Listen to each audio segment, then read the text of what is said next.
बिस्मिल्लाहिर्रहमानिर्रहीम अस्सलाम वालेकुम। मां आहियां सबा बलोच अॼु जे हिकु नए टॉपिक सां गॾु। अॼु मां इहो जेको टॉपिक आहे थोरो हटी करे ठाहियो आहे, छो त जेके गुज़िरियल महीने में असांजा टेस्ट थिया हुया SPSC जा, जेके SST जी जनरल कैटेगरी में जेके सवाल वरिता हुया सिंधी सब्जेक्ट में, उहे ई मां अॼु पास्ट पेपर जेको आहे खणी आई आहियां ऐं उनखे असां सॉल्व कंदासीं। उन में जेको पर्चो हुयो 15/2/2024 ते, ऐं हिन जो जेको पहिरियों सुवालु हुयो उहो हुयो त तनक़ीदूं किताब कंहिंजो लिखियलु आहे। सवाल नंबर पहिरियों हुयो SST जे जनरल कैटेगरी में जेको सिंधी पोर्शन में जेको पहिरियों सुवालु आयो हुयो। ऑप्शन आहे डॉक्टर इब्राहिम खलील, डॉक्टर अलाहदाद बोयो, डॉक्टर फहमीदा हुसैन या मेमन अब्दुल मजीद सिंधी। त इन जो सही जवाबु जेको हुयो डॉक्टर अलाहदाद बोयो हुयो। इन जो सही जवाबु कहिड़ो हुयो? डॉक्टर अलाहदाद बोयो। उनखां पोइ इन जो ॿियो सुवालु आहे किताब काफ़ी जो मुसनफ़ केरु आहे।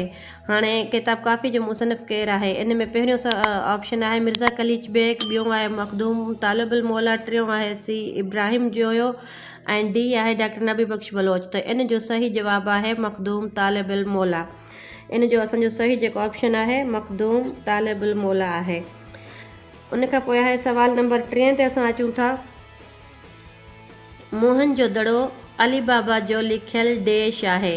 हाणे इन में असांखां पुछनि था, पहिरियों असांजो सही सॼो लिखियलु हुयो सवाल, इन में हाणे असांखे देश ॾिनो अथनि। इन में हाणे हेठि असां ॾिसूं था, हिन में ऑप्शन आहे A ड्रामो, B अफ़सानो, C नॉवल या इन्हनि मां को बि न। त मोहन जो दड़ो जेको आहे अली बाबा जो लिखियलु नॉवल आहे। असांजो सवाल नंबर 4 आहे सिंधी ॿोलीअ जो समाजी कार्ज किताब जो लेखक ॿुधायो। सवाल नंबर 4 में आहे सिंधी ॿोली जो समाजी कार्ज किताब जो नालो पुछियो अथनि, त इन जो लेखक केरु आहे। त ऑप्शन A आहे doctor Ghulam Ali Alana, option B आहे डॉक्टर नबी बख्श बलोच, ऑप्शन C आहे डॉक्टर अलाहदाद बोयो, ऑप्शन C आहे भेरूमल मेहरचंद आडवाणी। त इन जो सही जवाबु आहे C डॉक्टर अलाहदाद बोयो। उन खां पोइ आहे सवाल नंबर असांजो आहे 5 बयानुल आरफ़ीन कंहिंजो मलफ़ूज़ात आहे। इन जो ऑप्शन A आहे काज़ी कादन, ऑप्शन B आहे शाह करीम, ऑप्शन C आहे ख्वाजा मोहम्मद ज़मान ऐं ऑप्शन D आहे सैयद लुत्फ़ुल शाह कादरी। त इन जो सही ऑप्शन आहे शाह करीम। सवाल नंबर असांजो 6 आहे मिर्ज़ा अली कुली बेग सचल जो रिसालो तरतीब ॾेई देश साल में शाया करायो। त इन जो ऑप्शन A आहे 1952 में, ऑप्शन B आहे 1903 में, ऑप्शन C आहे 1904 में या ऑप्शन D आहे 1905 में। त जेको मिर्ज़ा अली कुली बेग हुयो, उन जेको सचल सरमस जो रिसालो तरतीब ॾेई छपरायो हुयो, त उहो कहिड़े साल ईस्वी में छपरायो हुयो। त ऑप्शन A जेको आहे असांजो सही आहे 1902 ईस्वी में।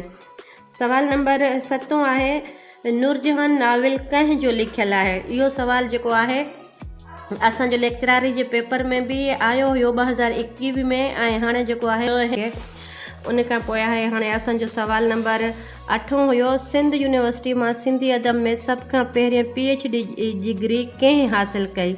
ऑप्शन A आहे डॉक्टर नबी बख्श बलोच, ऑप्शन B आहे doctor Abdul Karim संदेलो, option C आहे डॉक्टर उमर बिन दाऊद पोटो ऐं ऑप्शन D आहे doctor Ghulam Ali Alana.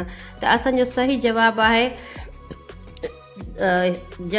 A doctor Nabi Bakhsh Baloch.